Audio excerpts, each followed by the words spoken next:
Every Saturday from 3 to 5 p.m., it's Miss Sarah's Dynamic Gospel Power Show. Tune in on the Tan Talk Radio Network. This is the Tan Talk Radio Network. It's now time for Connecting Caregivers with author, speaker, caregiver advocate, and talk show host Linda Burhans, the gal who cares for caregivers. Caregivers around the world today, it's time to lift you up. It's time to celebrate.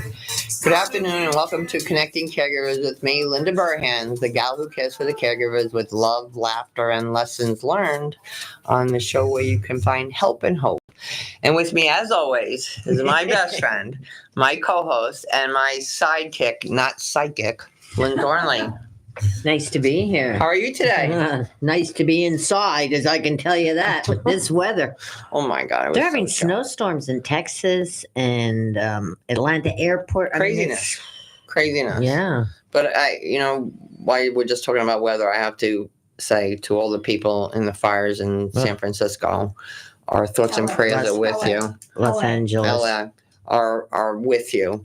One of my caregivers just sent me an email yesterday that her house was totaled.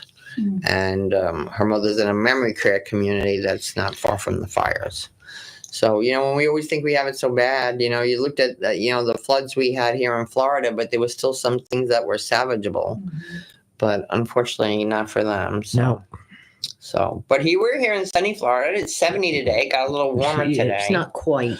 Well, this morning I had to bring Charlie over to my granddaughter's because I'm going away. It was like 50 degrees. I had like 2 sweatshirts on. Then I come back and I get showered and changed, and then I go do a support group at Arden Courts, and I just have one thing on. Then I come back and I get changed again. Yesterday it was 42, and they're talking in the 30s in the next week. I know, it's crazy, but we're here and it's good, and great support group at Arden Courts this morning. But first, let's say hi to Mr. Ed. How you doing today, Ed? Yeah, I'll sit on miserable 66 degrees. Miserable 66 degrees. Well, my 2 cousins are in the studio, Natalie and Serena, and they're from Rhode Island. And I was like, please let them have some warm weather. Please let us have some warm weather. So it's warmer than Rhode Island. Well, this has got to be beach weather to them. Yeah. Well, it's funny. If you just go down Gulf Boulevard, I got my 2 sweatshirts on. You see people walking with shorts, they're tourists. Yeah. Because they're like, no, because it's 20 degrees by their house or below zero. And they don't care if it's a little chilly because they're on vacation. So that's a good thing to say. So our other friends are here with me today, Dr. David Bernstein and his lovely wife, Melissa. We're so happy to have you back. Thank you. Great to be back. Haven't seen you in a while. Yeah, we're glad to be back. I'm really glad you're back. So first I want to give out a shout out to our newest listeners. We have Renee in Clearwater, Frankie, it's a girl, in Tampa, and Midge in St. Pete. Welcome, ladies. Because she doesn't say welcome, ladies, if there's a boy in there. Yeah, that throws off my week. So I just want to say there's always plenty of room around the Connecting Caregivers tables for more listeners, whether you listen to us on AM/FM or whether on YouTube or Facebook or my website or wherever. We're just here to help you because we know that your journey is not easy. It is not easy. But when you find support and when you get education, it makes a world of difference. I did a live support group at Arden Courts this morning, and there were some new people there. And all of a sudden we're chatting, and all of a sudden you see a woman's shoulders go down, and she goes, oh, okay, I get it. Okay, I'm not in this boat by myself. And then when you see people taking notes. So one woman, she's been in the group for a while, and this is the first time they're going to have some home health to come in and help with her husband. Mm-hmm. And we talked about creating a memory box. Because when you have someone, a caregiver that's caring for you, I think they want to chat with you, but they don't know what to chat with you about. Right. So if you create a memory box where, let's say, your dad was born in Brooklyn, print out some pictures of Brooklyn, or if he was a Boy Scout leader or whatever, well, then the person can come in and say, I didn't know you were a Boy Scout leader.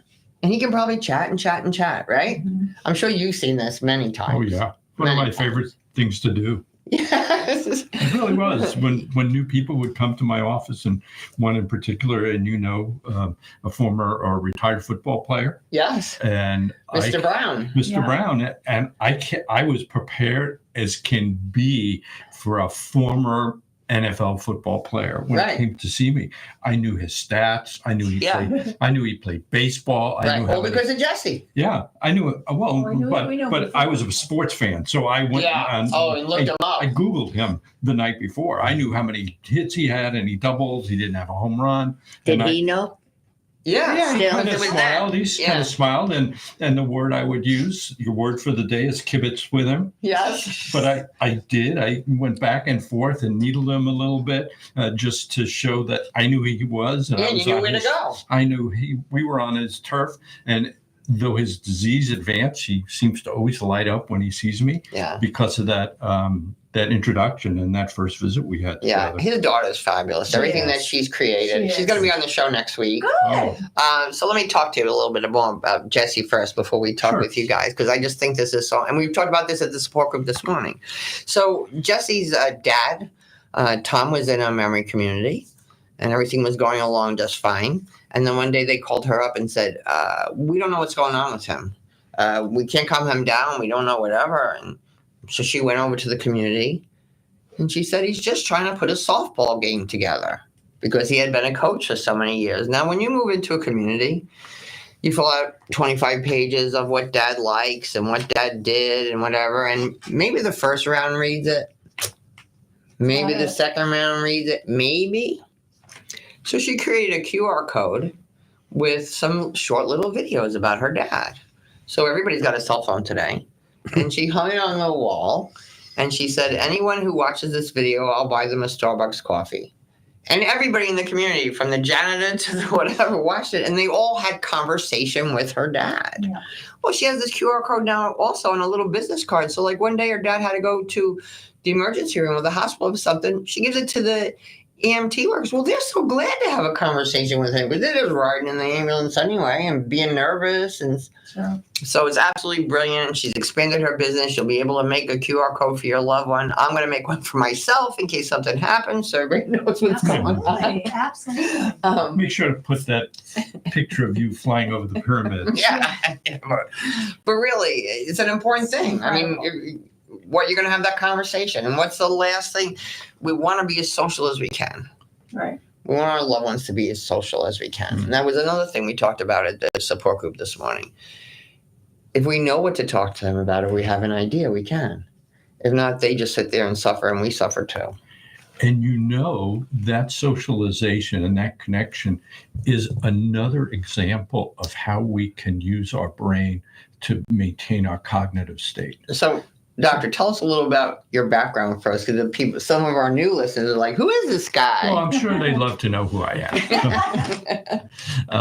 I practiced geriatric medicine for 40 years here in the Clearwater area, and I was encouraged by an experience I had in high school to become a writer. So I started writing about my experiences and have learned to incorporate these stories into what amounts to the secrets to longer, healthier lives.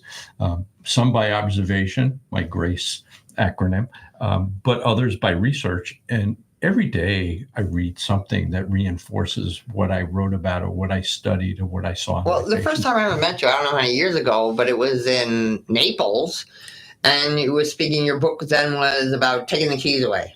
Oh, yeah, right. Which was, and that was like a big topic in all my support groups. I was like, I need to know this man, you know? And then you've come further and further and retired from your practice, and now you're doing all this education. Still doing education, still talking. And this was the book that I wrote, but I updated it this summer and have a Because it second looks edition. different. Yeah, I changed the colors around a little bit so people wouldn't get too mixed up, Yeah. but I added some new information based on evolving technologies and evolving interests that go through the driving dilemma Yeah. that people face. It's a dilemma. It sure is. It really is. I don't want anybody ever telling me they're taking my keys. I'm hoping that when the time comes, I'll be saying, okay, it's time for me not to drive anymore. But I'm not too sure if that's going to happen. I'd hand over my keys. I'd hand them over today if you ask. Yes, I've always been our driver. I hate driving. Can I just ask you a question? You were a geriatric doctor. What ages geriatrics start at? Good question. I got that question many times. Uh-huh. And my favorite answer was anytime you want. Well, for a number of reasons, because I believe that based on what I was what I was doing myself and what I wasn't, was how can I get you to live your best life, have the best health span, and have it be as long as possible. And I think you would want to start when you're 50. If I knew the secrets to help you be great at 90, wouldn't you want to start knowing about them at 50 and having me prepare you along the way? The flip side of it is a little self-serving, is if every one of my patients came to see me with that many problems, a stack of medicines, and they were in their late 80s. Number one, it was a lot of work for me. It was a lot of untangling, decluttering, deprescribing, which is a big thing. Yes. And it was very labor intensive. It would be fun for me to have someone younger and say, here's some things we can do so we don't get there. Right. So you think 50? I like 50. I'm not as insulted then. I was totally insulted when I found out my doctor was a geriatric doctor. I love my doctor that she's a geriatric doctor, because I'm 71 now, so I want her to know all she knows. Now, but when I was younger, it was like, what does she mean, geriatric? And when I retired, I sent my patients in all kinds of different directions. And I saved my geriatric physicians. They got the ones who were the most complicated. And I tried to put myself in that position of saying, oh no, right, another one of these really complicated. How did you keep him alive for so long? What was he doing? Because I had to juggle or spin plates. You see my video where people spin plates, like on the Ed Sullivan Show. Yeah. That was my job as a geriatric doctor, to spin one plate called Linda. Yeah. And she comes in with her friend named Linda. Yeah. 2 plates. And her other doctor. That would be easy, but to spin 5-6 plates of all the many chronic illnesses. And then, by the way, as they're leaving the door, he put his keys in the refrigerator this morning. Just would take me over the edge. What made you decide to work with geriatrics when you were younger? I mean, what made you make that choice? I'd say there were 2 things. One was So I know you for a long time. I never asked this question. I wanted to do medicine in an underserved environment. And I believe geriatric medicine was underserved. It was then, it is now. In some ways, it's getting worse because physicians want to have more profitable, more lucrative practices. And geriatrics is not the way to go for that because of reimbursements. It's all Medicare. That was one. The other was my grandparents' care was not the best. And my mother would come home after spending an afternoon with them and saying, these doctors, they don't know anything. They didn't listen to grandma and grandpa, and they just handed them pills, and they really weren't attentive to them. And my mother made me promise. She said, promise me that if you become a doctor, you'll be better and nicer to your patients than And you listen to your mother. I listened to my mother. Good boy. My dad, maybe not so much, but my mother, and she set me in the right direction in that regard. And I loved it. It was cool. And such interesting people you get to meet. Oh, sure. I mean, one of the highlights of my life was Tom, but I had other really great individual patients who enabled me to see how they navigated life to make it better for themselves, and what was successful and what wasn't. Well, you learned from your patients. Sure. Because everybody has a story. And your story could be, I was active and I continue to be active, or your story could be, I never did much and I'm not doing much now. And I'm sure you learned from every patient. And then we're able to encourage other patients, well, look, this is proven. This works if you do this. Sure. It makes me so sad to see seniors that are not social anymore. It's as hazardous as having diabetes and smoking a half pack of cigarettes a day. Yeah. And it also negates any benefits you get from cognitive exercises. Okay. And I heard or read something in the last week that you can do brain games like puzzles. Right. And you know what that does for your brain? It's time consuming and it passes the time away, but you become good at that game. Right. It doesn't really expand your brain and make your brain better and improve your cognitive function. But driving here, sitting in a studio with 5 lovely women and having a conversation Right. and having to use my brain to answer questions, some that I wasn't expecting, Right. really stimulates me. And that's what we should all look forward to. And that's what we all should program into our lives. Well, that's why I think too, adult daycare is so important. We don't talk about that enough. Right. And we don't want to have to talk about it like it's a nursery school. I talk about it, it's the club. Yeah. It's the club, and you get there and you get to see your friends, and you get to be with people that are on the same level as you, and you get to feel useful. Right. Useful, because everybody wants a purpose. I'm sure you saw that a lot. Having a purpose would fit right in with what made people successful in life, and it will enable them to have a vision of what to get up for in the morning, even if there's cognitive decline. Thank you, Jimmy Carter. A hero of someone who never stopped doing, never disconnected his brain from society. He always had a hammer in his hand, maybe after. Yeah. But had a hammer in his hand and was doing things and meeting new people and different things. And look what it did for him. Yeah. And we don't even have to ask questions about what he ate and what he drank and whether he smoked. We just saw how he lived. Yeah. And what would be a better example than that? Well, when I listened to some of the people, it was a whole big ceremony yesterday on television. But when you heard some of his grandchildren, and I have goosebumps right now, and family members talking about the things he really did, the things that were really important, not maybe to the whole nation, but were just important to his community, that were just important to his church. It's so wonderful because we all did our part. Yeah. But it all came from within him that he wanted to do those things. And we need to incorporate that idea that we have to set a standard that we're going to do those things. You could be sure that there were some days his ankles or knees hurt or hands hurt, but he got up and he did things because that's what he was programmed to do. And we got to try to program ourselves because we are going to live longer. As long as we don't abuse our bodies, as long as we don't ride motorcycles without helmets, we're going to live a longer life. Maybe not healthier, but to make it healthier, to do those things and increase that socialization, increase that purpose and goal in life. Somebody said to me the other day, Linda, how do you have so much joy in your life? I said, I program it. I program it. So I get up in the morning every morning, and I walk my dog, and I go out in nature, and I get to take a photo. And then I get to put it on Facebook, and now it's on Bay News 9 all the time or whatever. But I wake up every morning looking for something beautiful, find it in less than 5 minutes, and get to share it. That's joyful. And sometimes I have to set a little alarms on my phone, like at 2:00. Just stop, Linda. Just stop and breathe. So you're the embodiment of what is that intention that people need to have, because I know you long enough to know that life hasn't been smooth and without its bumps. Right. And those bumps were there, but you program yourself to overcome those bumps and those. Because you always have a choice. Yeah, but you're an embodiment of that. Thank you. I know.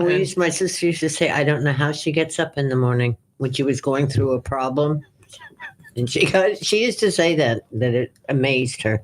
Yeah, well, thank you very much. It's your show and it's your life, but you're here because of all those things. And what a great example for everyone to see is that it comes from your intention, your programming to do it, and we can all do it. That's the key point that I make to my audience and my readers is, program yourself, do it. It's not just thinking about it.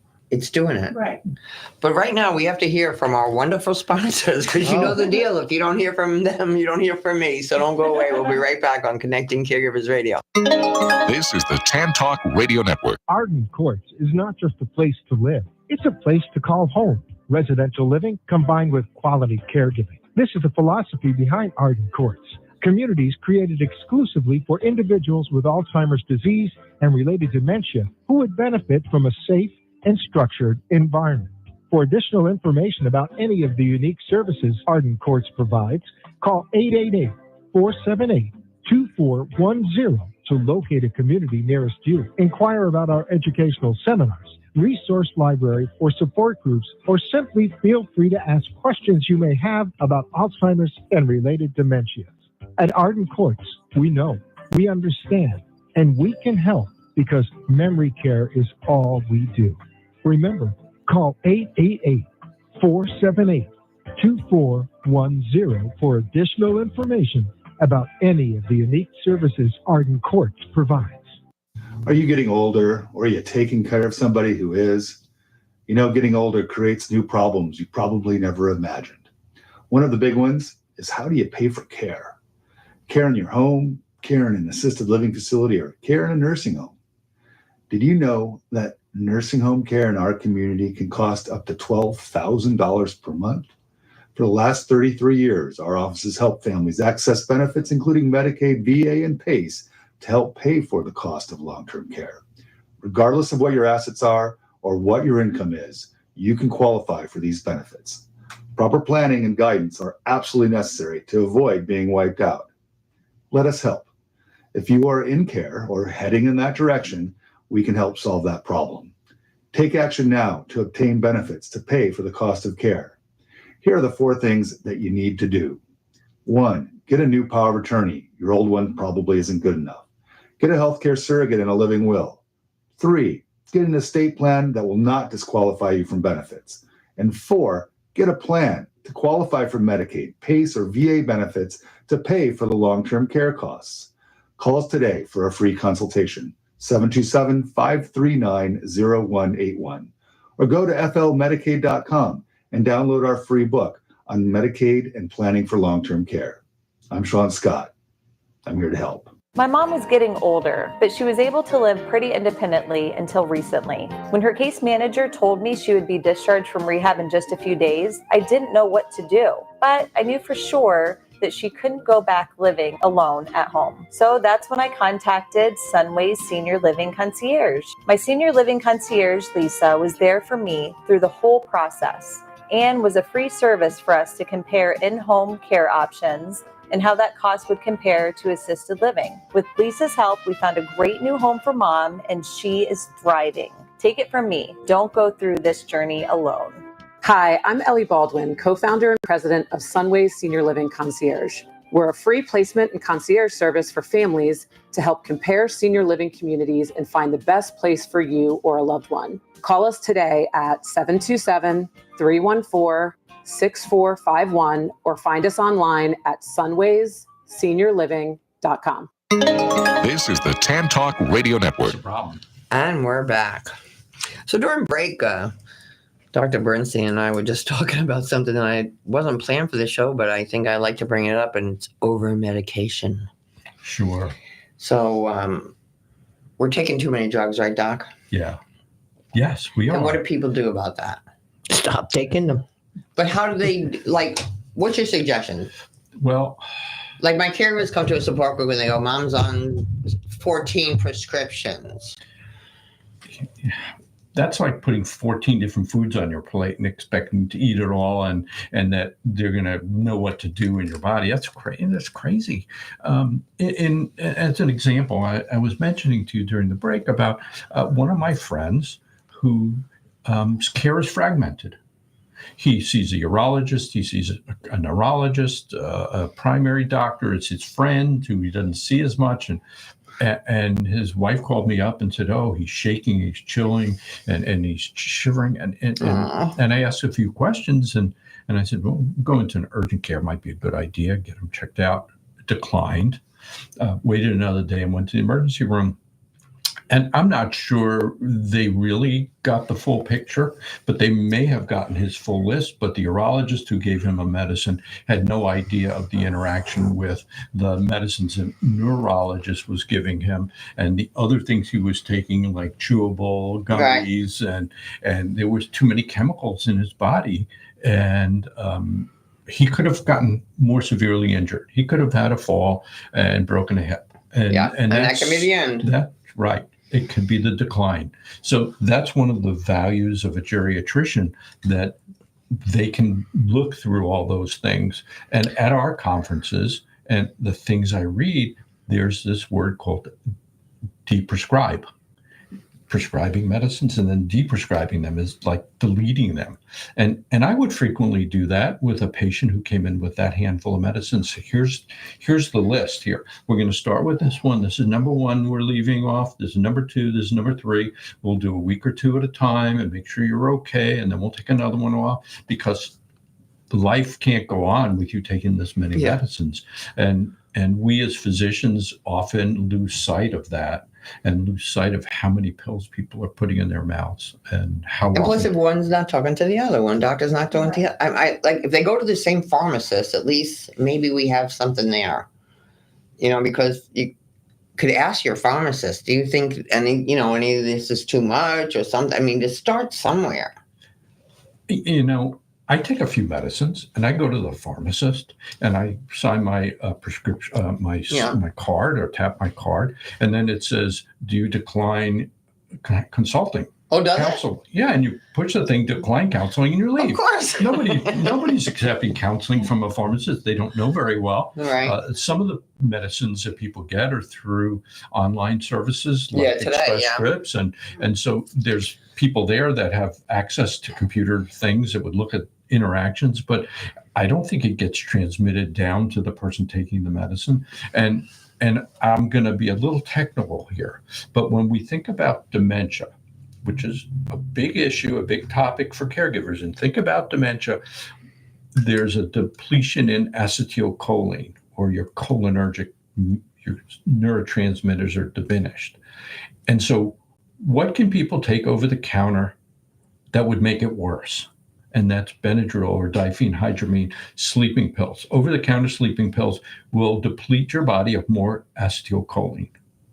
Really? And then those medicines are anticholinergic. And then the urologist comes along and prescribes a medicine to help someone with their bladder, and that medicine is anticholinergic.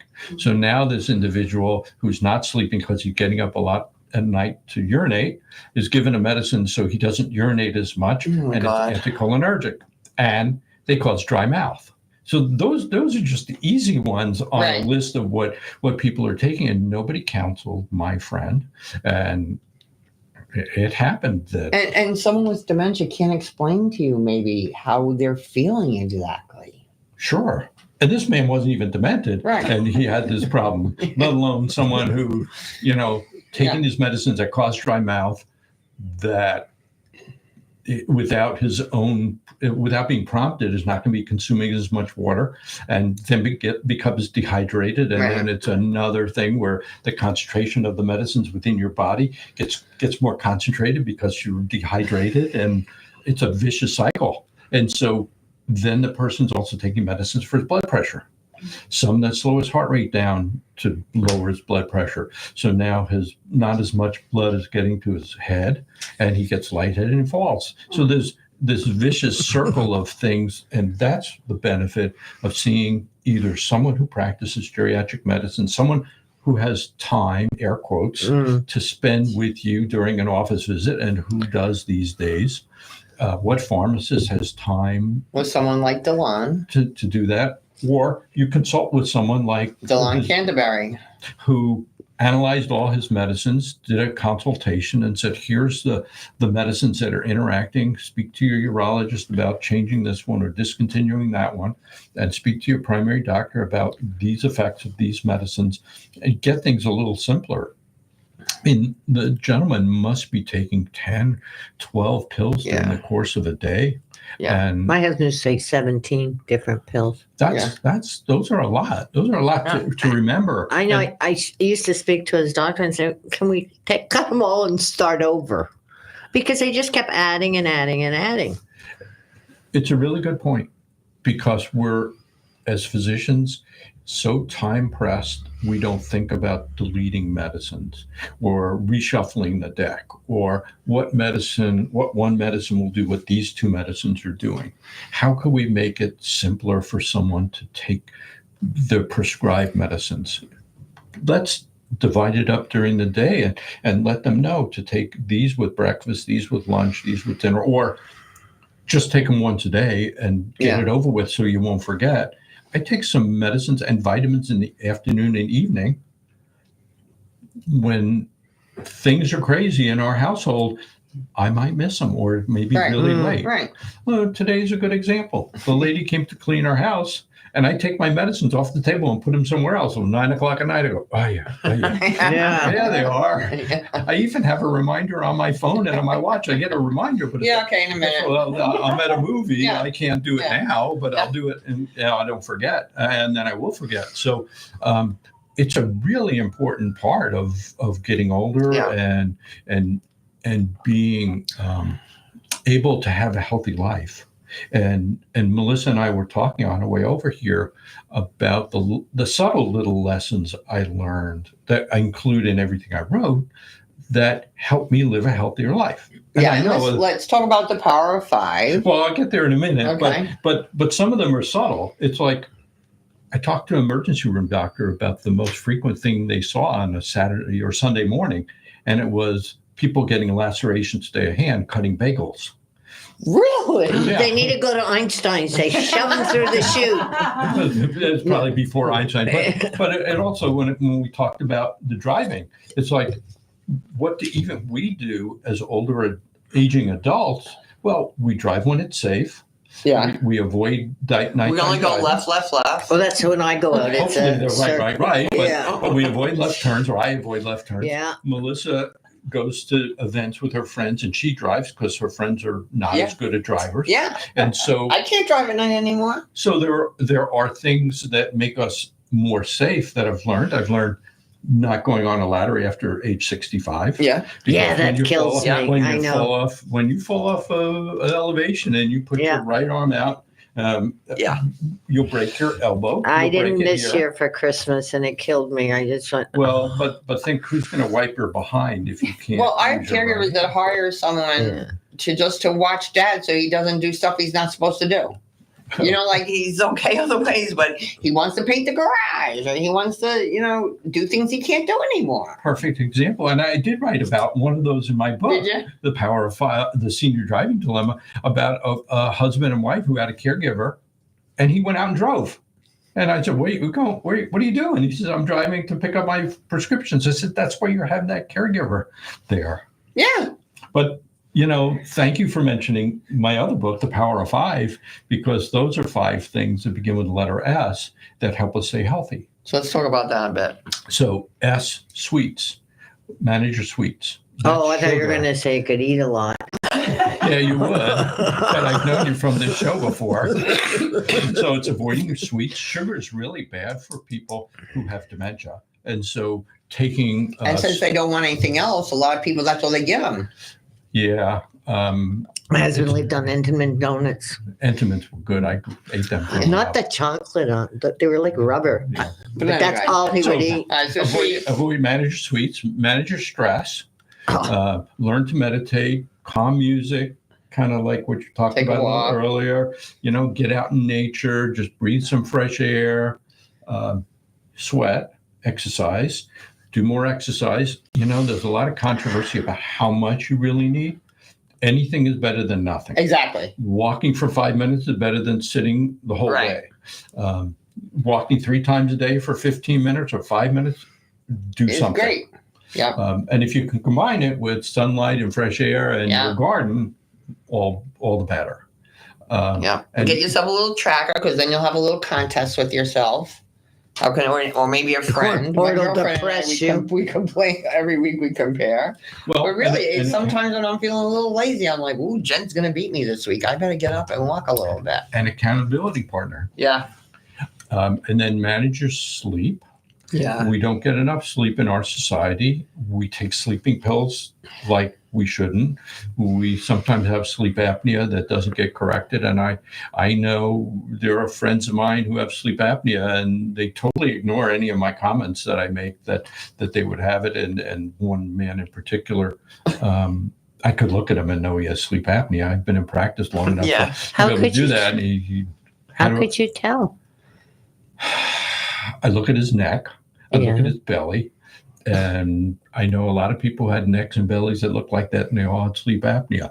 If I wanted to go further, I could look in his throat and see that there wouldn't be enough space for air to get into over his So how many hours should a person get Do you think? 6 to 8. It's written 7 to 8. I love 9. 7 to 8. 9 is I okay. love 9. But in people who have cognitive impairment, we start to see or diagnose people if they're sleeping too much. Too much. Yeah. So too much sleep may be hazardous too, but that 7 to 8 is the sweet spot. Oh, if I could do that, I'd be so happy. I know I'm a little fall short on that a little bit too, and I work at it.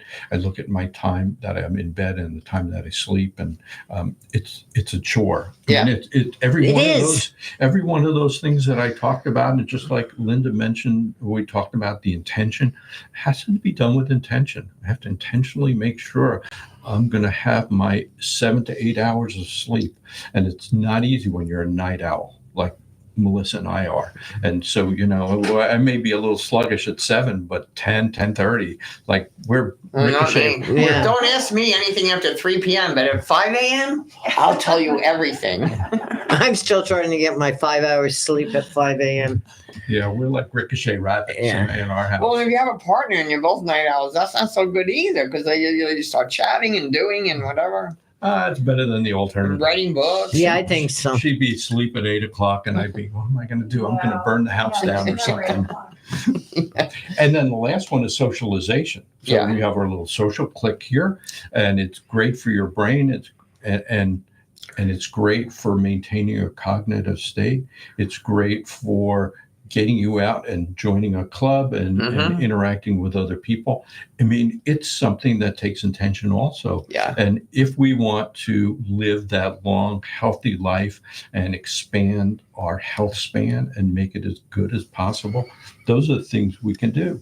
And I had experiences with patients who late in our experience together developed dementia.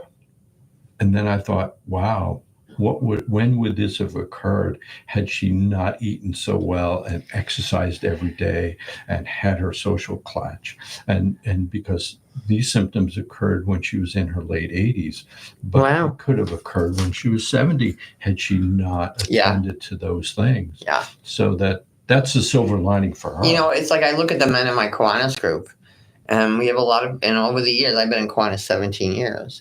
There's a lot of people there that are 80 and over. Why?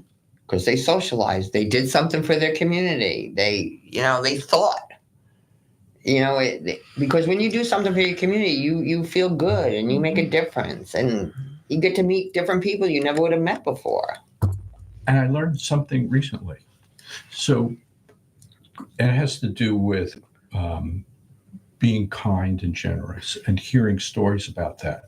So when I was at the hospice resale store not too long ago, I dropped off some items as we're decluttering in our house, and I saw the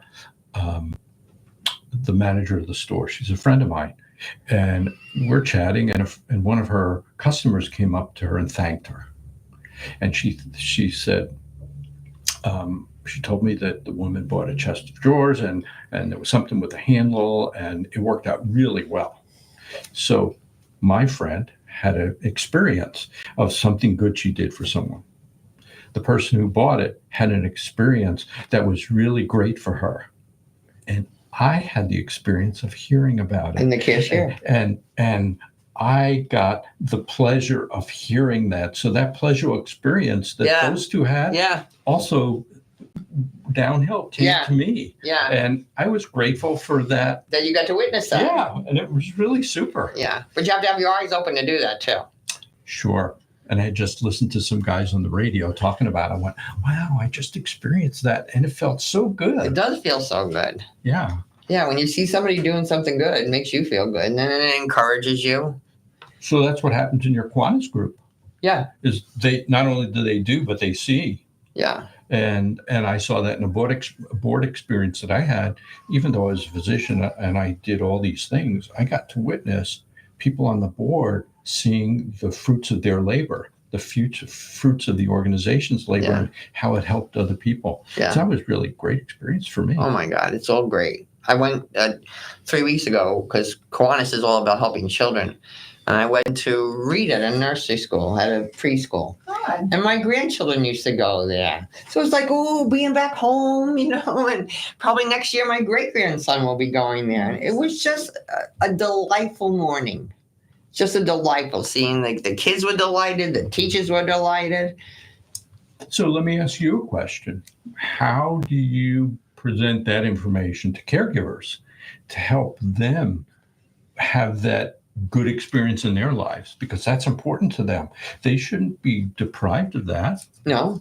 Well, I suggested to one of the caregivers in the support group this morning, I said, if you have somebody coming in, right, that's going to spend some time with your loved one, and you would like to get out and meet some people that aren't talking about dementia. They're going to talk about different things. They're going to talk about happy things. And you may not want to join the club. Maybe you just want to come and help with one of the projects. And she said, I never thought about something like that. I used to do that years ago, and I used to have a lot of joy in that. But I've been so immersed in this caregiving experience that I've forgotten about everything else. Really great. Yeah. Great. I mean, we have to seek them out or get guidance. And you know what the thing is, too? Lots of times people as caregivers, we don't want to talk about that D word. We don't want to tell our friends about the D word. We don't want to tell our neighbors. We don't want to tell our grandchildren. Tell them. Because if it was the C word, you would tell them. Mm-hmm. Right? And everything would be just fine.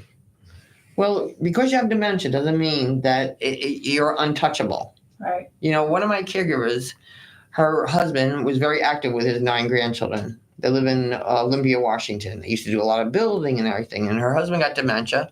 And she told her children, and the children said, okay, but we're not going to tell the grandchildren.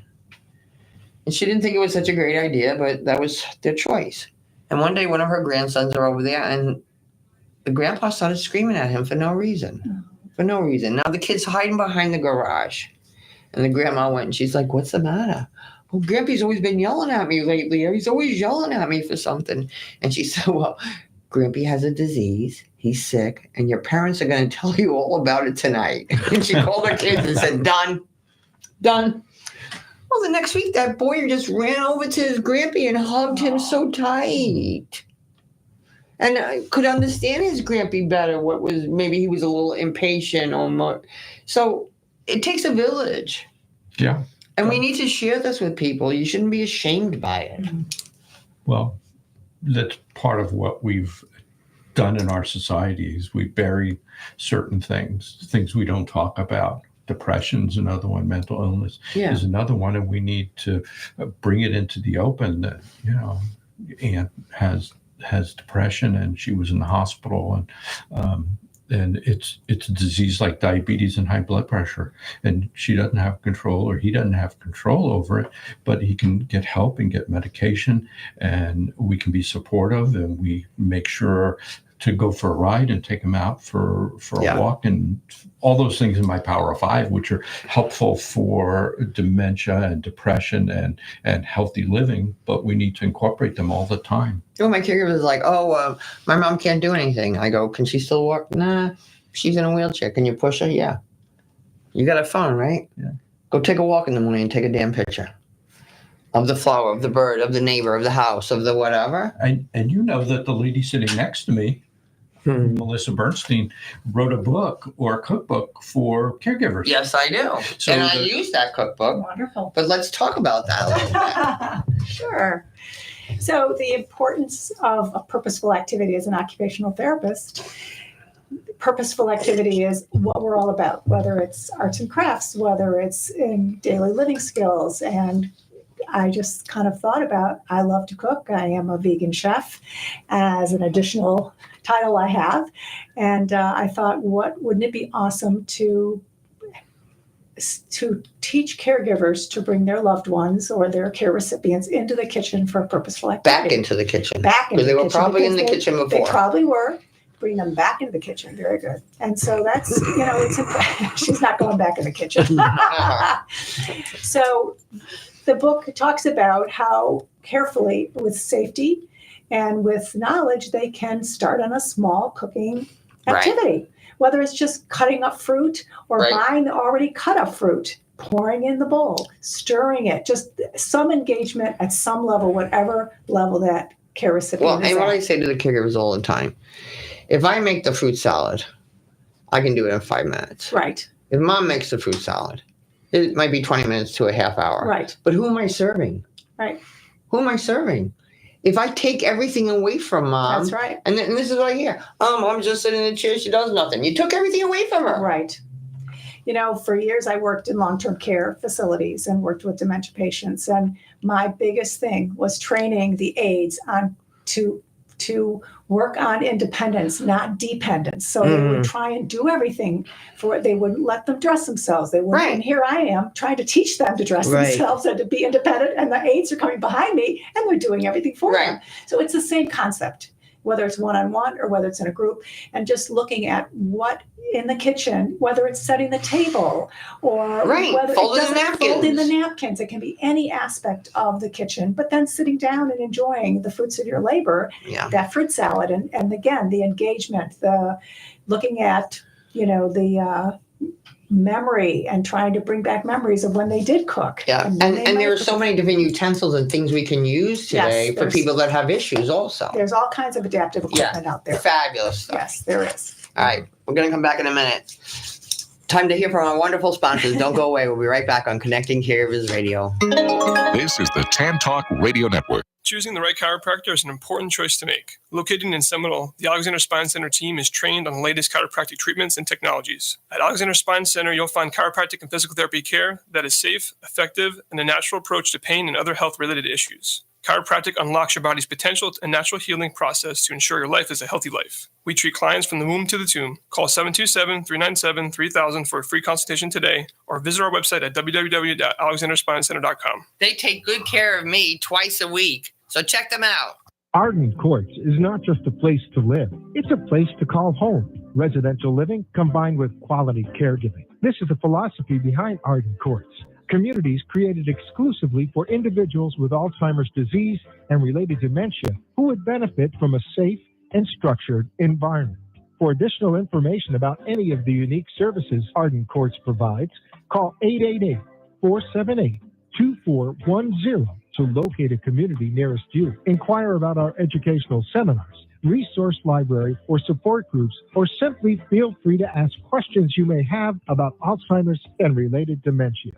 At Arden Courts, we know, we understand, and we can help because memory care is all we do. Remember, call 888-478-2410 for additional information about any of the unique services Arden Courts provides. We believe the power of the human body and mind can do amazing things, and that tapping into that power, not just tricking it with a temporary disguise, is possible. Superpatch technology uses a special pattern and vibrotactile technology to help you go from feeling blah to hurrah. Now, once the Superpatch is in contact with your skin, it triggers a neutral response in the brainstem that helps you tackle your daily problems head on. Whether you're struggling with pain, balance, stress, or focus, we have a solution that might be right for you. With Superpatch's 30-day money-back guarantee, you have nothing to lose and everything to gain. Hi, this is Linda Burhans, the gal who cares for the caregivers. I started using the Liberty Patch over 3 years ago. I used to be a tripper, but since wearing the Liberty Patch, I haven't tripped once. The Liberty Patch is proven to reduce the risk of falling by up to 8 times. And as we all know, if you prevent the fall, you prevent the call. Don't wait until it's too late. Preventative solutions are the answer. Superpatch does not claim to diagnose, treat, or cure illness. Superpatch is FDA registered. To receive 25% off your first order, go to sticktoit.info. That's sticktoit.info and learn more. This is the Tan Talk Radio Network. And we're back. We're back. So we were just talking for a minute, and then we want to talk more with Melissa a little bit more. So we're talking about people only want to eat sweets when they get older, because that's the last taste to go. Right. Well, I have one caregiver that makes string beans or whatever, and she just puts a little brown sugar on top. And just that little brown sugar on top helps the person eat something. And like we were saying, I mean, if the person doesn't have a lot of time to live, let them eat the donuts. Right. But if not, we want to try to make some changes. Sure. And maple syrup's one. brown sugar is one, but last night I had a little maple syrup to the fish that Melissa was cooking, and and the other thing that really is a double whammy, double good, is to use figs. So we have some figs in the refrigerator. I mix them. But dates are sweet, but also figs are one flavor I like. And it's good for you. And yes, it works in more ways than one. Yeah, so you get your bowel problem rectified, and it sweetens in a natural way, Figs like my do that? shakes. So I'll put figs in my your shakes. Oh, that's in my good. shake, so I get that benefit and the fiber benefit. Fiber is really important. Microbiome and all that stuff that affects our cognitive and our mood state. So keeping our microbiome intact is really important. So the figs do that, along with sauerkraut and some of the other things that are probiotic in my diet. So that's good. I've learned to practice a lot about what I preach that I didn't do as much. Yeah, you have to, even with caregiving, I'm out there telling people what they can do. I got to do it. Yeah. Right. And I couldn't be telling my caregivers to exercise if I wasn't exercising. So there's another form of accountability there a little bit. Yes. Sure. I experience that. So, Melissa, where can they find your cookbook? They can find my cookbook on Amazon. So And all of your books, right? all our books are on Amazon. Yes. So And how many books are there now? I think I have I have 5. two. David has 5. So I think I we have have 5. 7 I have books. my Power of 5. I have my Senior Driving Dilemmas. I have I've got some good news and some bad news for all. And I wrote a geriatrics handbook with my colleague, Dr. Venkat Iyer. And I did some revisions of that. Got my brain engaged and doing some revisions and adding stuff about GLP-1s and cancer and all that stuff. So we'll find you on Amazon. And you can go to our website, and we have a bookstore. It's www.powerofthe5life.com. And do we have some free giveaways with that, Melissa? We do. There's a little link that says click for your free gift, and you'll get a free download. One of your free cookbooks. One of my free cookbooks. All right, and I'll put all that information in the description of the show. Thank you so much for being with me, my friends. It's been a long time. Hope to see you again soon. So glad that you tuned in this week. Remember, go to lindaburhans.com and nominate someone for the Caregiver Contest. Every single person deserves to be nominated. Every person who's nominated receives a small gift from me. And then once a quarter, we pick out just one name out of the hat because you're all winners to us. And you get a massage and a facial and some respite care and a whole bunch of other really good stuff. So please do that, because when a caregiver gets nominated, they're like, oh my goodness, somebody thought about me. That's right. So tune in next week for another fabulous show. Remember, God loves you all the time, and have a delicious day.